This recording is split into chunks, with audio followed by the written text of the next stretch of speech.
exatamente essa, a sair do meu eu, a servir o próximo, a fortalecer a minha personalidade. Então é isso que eu quero conversar e explicar um pouquinho mais para vocês agora, sobre fortalecer a nossa personalidade. O que isso faz?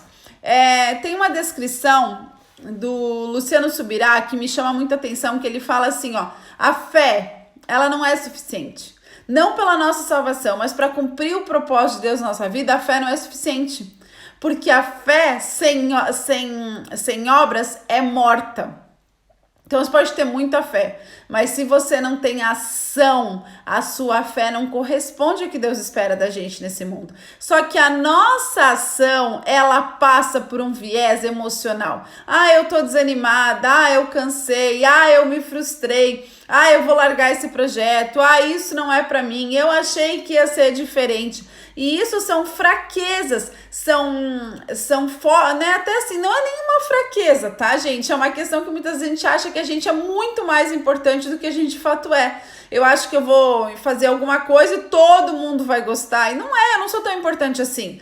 Ou eu acho que aquilo só acontece com o mundo, comigo, então o mundo tinha que parar para me dar atenção. Não! Isso acontece com um monte de gente. E você é mais uma que passou por esse problema. Só que a gente tem uma centralidade no mundo, tanto na gente, que a gente acha que o mundo tem que rodar. Não, Daniel, eu não acho. Mas para pensar bem, que você vai descobrir que você acha que, se não o mundo, assim, grande parte do mundo gira em torno de nós. Por quê? Porque ainda somos seres muito imaturos, né? A maturidade, ela não tem a ver com idade, não é porque eu sou mais velha que eu vou ser mais madura. A maturidade tem ligação direta com o nosso desenvolvimento, com aquilo que a gente caminha. Então, se você pode ter 60 anos e ser imatura, e você pode ter 20 anos e ser muito madura. Então, o que separa, né, os maduros dos imaturos não é a idade, mas é o desenvolvimento dessa personalidade, essa capacidade de resistir, dessa vontade dominada. O que diferencia um maduro do imaturo é a vontade dominada. Eu não tenho vontade de sair da cama. O que diferencia o maduro do imaturo? Quer dizer que o imaturo, que é a pessoa que tem a personalidade mais, né, não tão fortalecida, ele não tem essa vontade? É óbvio que ele tem essa vontade. É óbvio que ele tem vontade de ficar na cama. Aqui, quando amanhece frio, dá muita vontade de ficar na cama. Mas o que diferencia? Que um fica e o outro levanta. Ou que um levanta reclamando e o outro levanta para cumprir o seu papel. Então, o que diferencia... É isso mesmo, é uma metanoia, uma mente renovada, é isso mesmo, Michele. Então, o que diferencia um do outro não é o que ele sente, né? Às vezes eu digo assim, Dani, eu não gosto, né? Eu não gosto disso, né? Quem não gosta das coisas são os meus filhos que são pequenos, que estão aprendendo a educar à vontade. Agora, a gente não pode ser dominado, um adulto, não pode ser dominado pelas suas vontades, pelos seus apetites, pelos seus afetos. E aí que diferencia uma pessoa maturo do imaturo. E como é que a gente faz isso? A gente vai fazer com um treino da personalidade. Quando eu descubro quem eu sou, quando eu aprendo a gerenciar o meu tempo, quando eu saio desse aprisionamento, quando eu começo a entender quais são os meus valores, o que de fato é importante, para que lado eu estou caminhando, isso já dá um up em quem eu sou, isso já dá assim, uma fortalecida em quem eu sou. Aí eu já descubro que gerar expectativas, eu me frustrar com o outro, ou aquela dita frase, eu faço tudo para todo mundo, mas eu nunca paro para cuidar de mim. Ela tem uma linha muito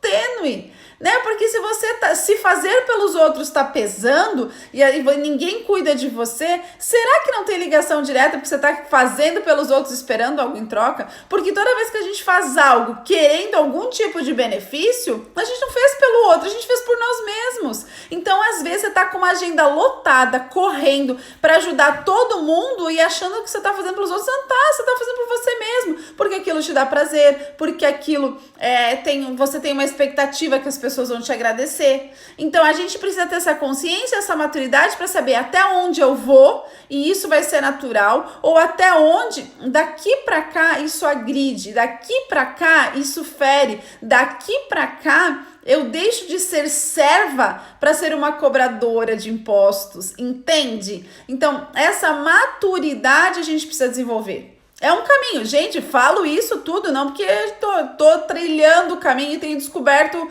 alguns atalhos, digamos assim. Não é um atalho, mas são algumas ferramentas, algumas coisas que a gente pode utilizar para facilitar essa visualização, essa clareza.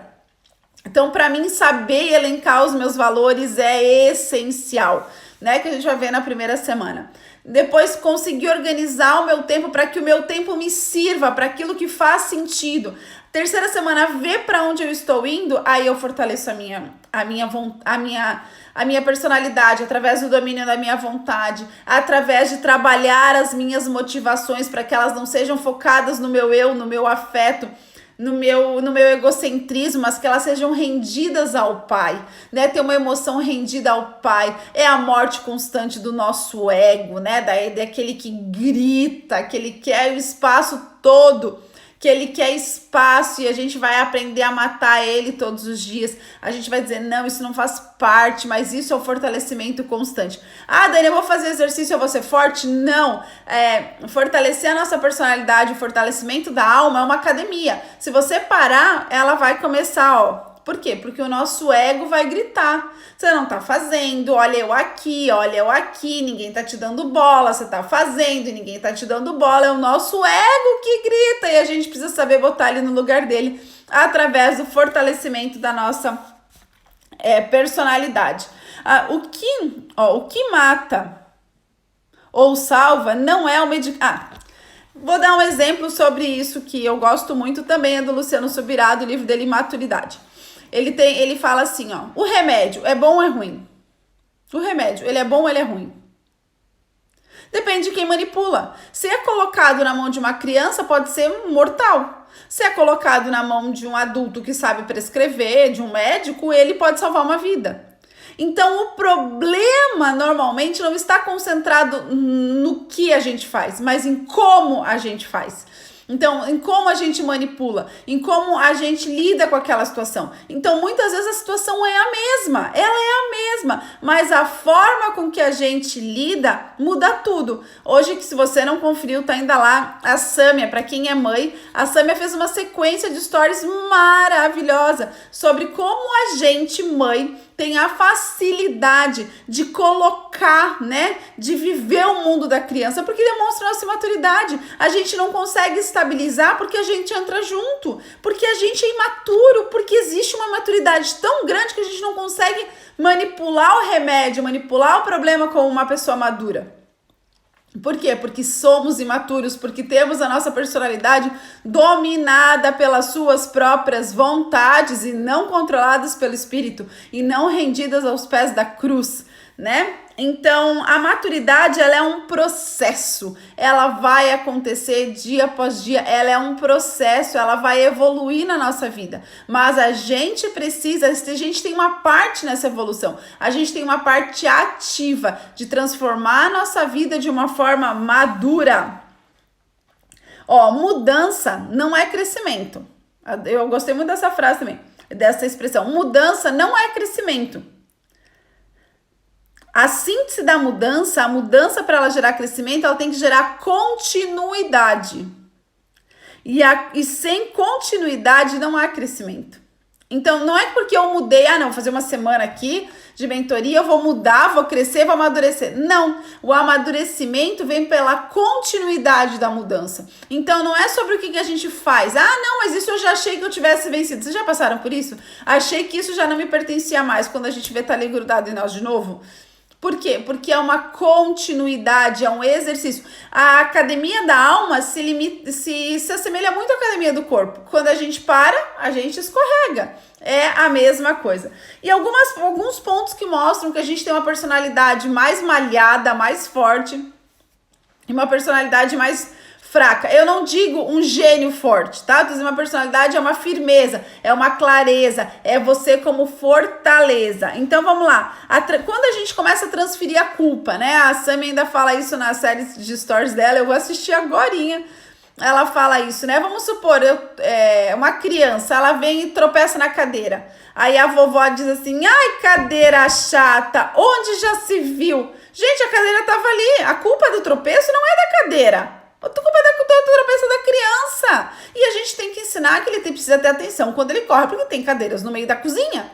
Então, é a terceirização da culpa. Então, a gente começa muitas vezes desde criança a achar que o problema é dos outros, né? A criança não foi bem na escola, ai sim, a tua professora não tem paciência. Às vezes é um problema que a gente tem que identificar. Mas o problema é que ele não estudou melhor, ou que eu não ajudei, ou que eu não me envolvi no processo de educação, mas o problema não é de terceiros. Então, quando a gente começa a puxar, entender a nossa autorresponsabilidade, entender que o que acontece na nossa vida, a culpa não é de terceiro, já demonstra uma maturidade. O que eu posso fazer? O que está ao meu alcance? Ah, mas foi o cara que cortou a minha frente. Ok, mas o que eu estou fazendo? O que está diante de mim para ser resolvido? Segundo ponto de uma pessoa que não tem uma personalidade mais forte é a questão das expectativas frustradas. Sabe aquela pessoa que tá sempre de mal com todo mundo? Vocês já viram? Ela tá sempre reclamando das pessoas. Ah, porque meu marido, porque a minha amiga, porque o meu filho. Por quê? Porque ela tem sempre uma expectativa frustrada. Ela sempre acha que o mundo tem que tratar ela como o bibelô, como a raiz do mundo, como a bolacha mais recheada do pacote. Quando a gente tem a expectativa de achar que o mundo tem que fazer alguma coisa pela gente, a gente tá fora, né? A gente tá fora. E aí entra o Dr. Ítalo com a sua tradicional frase: ninguém me deve nada. Quando a gente começa a amadurecer, é natural a gente incorporar esse estilo de vida. Ninguém me deve nada. Ah, Dani, mas não, ninguém te deve nada. Você vai fazer porque você tem que fazer, porque é o bem que você vai fazer, porque você tem domínio da sua própria vontade. Você não faz porque isso te dá prazer ou porque você vai ter reconhecimento. Não, ninguém te deve nada. Quando você começa a viver dessa forma, dá uma virada na vida, mas ao mesmo tempo dói muito. Terceiro ponto a gente não é ordenado pelos nossos próprios afetos, né? Lá em 1 Coríntios 6, 11 a 13 fala, né? Que a gente é aprisionado pelos nossos próprios afetos. Então, quando a gente amadurece, a gente não tá presa nos nossos afetos, naquilo que a gente gosta, no nosso quentinho, no nosso calor, né? Mas a gente não tá ali presa no que a gente sente, no que a gente gosta, no gostosinho. A gente é livre, porque quando a gente entende que o propósito da nossa vida, ele tem duas razões claras: glorificar a Deus e servir aos outros. Se o propósito da tua vida não glorifica a Deus e não serve ao mundo, não é o propósito da tua vida, é o teu propósito. Mas não é um propósito dado por Deus. Então a gente precisa entender que servir aos outros, que sair de dentro de nós mesmos é essencial para a maturidade, é essencial para a fortaleza da nossa personalidade. Quando a gente é uma pessoa que tem a personalidade mais forte, de novo, não um gênio forte, né? Quando a gente é uma pessoa forte, mais madura, a gente tem vontade de enfrentar os problemas da vida, a gente tem vontade de viver, porque a gente tá claro que a nossa missão não é sobre nós mesmos, é sobre a nossa contribuição. Então eu não vou contribuir com o que já tá bom, eu vou contribuir com o problema do mundo. A nossa missão primeira nessa terra é resolver o caos, né? O pecado entrou no mundo, o mundo virou um caos e Deus mandou nós para resolver o caos. Então, se você acha que você veio para essa vida para brincar no playground, não vai, porque o playground vai pegar fogo. É fogo no parquinho, né? Então, assim, a gente precisa entender que a maturidade implica a gente a gente descer para a arena e pro mato morre. Ou eu faço, ou as coisas vão ficar pendentes, ou eu contribuo, ou não vai fazer sentido eu ter passado por aqui, certo? E o último ponto é que a gente entende que o serviço, que servir ao próximo é um modo de vida. Servir ao próximo é um modo de vida, é um sistema de vida. Então você começa, porque sou eu que você faço tudo. Não, é para isso que eu nasci. Eu nasci para servir os outros. Eu não nasci para ser servido, né? Se o próprio Filho do Homem, se o próprio Cristo disse que ele não veio para ser servido, mas para servir e dar a sua vida e morrer pelos outros, quem que a gente acha que a gente é? Então, se você quer um carinho, se você quer um afetinho, se você quer o meu autocuidado, o meu eu, olhe para si mesmo, cuide de si mesmo, veja si mesmo, você não vai encontrar na mentoria. Então não venha com essa expectativa que você não vai encontrar. Você vai encontrar aqui uma forma e um caminho de viver que glorifica a Deus e e serve o próximo, né? Você vai encontrar uma fortaleza da personalidade através do sair do eu mesmo, porque se nós precisássemos tanto dessa questão de eu me amar, eu me cuidar, eu não tinha para mim, né? Não tinha lá na Bíblia aquele versículo ame aos outros como a si mesmo, porque como diz a Pâmela, eu já me amo o suficiente. E tantas vezes essa minha necessidade de egocentrismo, pelo meu eu, é porque eu tô frustrada, porque eu tô fazendo tudo para que os outros me vejam. Então, o foco é eu. Então, quando você tira o foco de nós mesmos e é uma retirada constante, a vida flui melhor. E é esses exercícios que a gente vai trabalhar na última semana. Orem para Deus para trazer uma pessoa bem legal para a live, porque as 3 primeiras eu tô super animada, vai ser muito legal. Então, que Deus nos fortaleça e trabalhe a nossa maturidade para que a gente seja encontrado nessa terra como estandarte, né? Como pessoas fortes, pessoas de referência. Não porque nós somos, mas porque Cristo tem feito em nós e através de nós.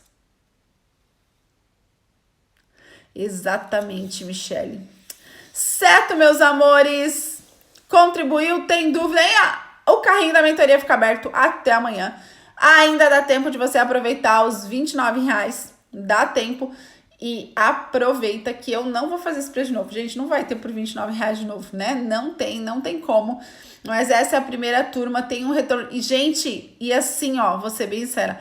Essa mentoria, eu já fiz ela o ano passado. E parei, enfim, né? Por causa do meu ego, dei uma parada, parei.